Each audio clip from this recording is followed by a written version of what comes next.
מעריך את זה, בואו נתקדם. כנראה ששון לא שיקר שסטפן גר איתו בבית, אבל אני רואה.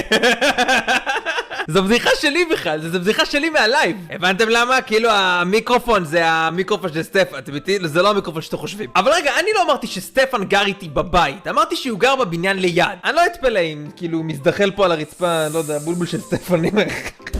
אני מאמין שזה ארוך מספיק. אני צריך להתחיל לקחת מסטפן שכירות. אתם חושבים שהוא רוקד כל כך טוב כי יותר קל לרקוד עם 3 רגליים?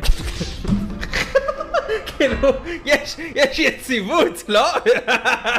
די, חבר'ה, בסוף אני וסטפן ניפגש מתישהו ברחוב, אתם יודעים את זה. הוא גר פה! מה אתם רוצים, שהוא ירביץ לי? גם אם אני יותר חזק ממנו, אין לי איך לנצח את הקרב הזה. אם אני מקבל מכות מסטפן, וואלה, אוקיי, הפסדתי לסטפן, כולם יצחקו עליי, אתה בחור שהפסיד לסטפן. מצד שני, אם אני מנצח את סטפן, מוריד אותו לרצפה כמו ביץ', אז יגידו שאני גזען שמתעלל באנשים כאור. כאור? מה, הוא ספה?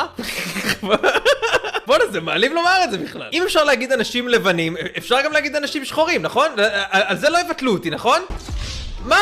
אני לא חשבתי שלא יבטלו אותי! רק אומר, אם אני מבוטל, כל היוטיוברים הישראלים נופלים ביחד איתי.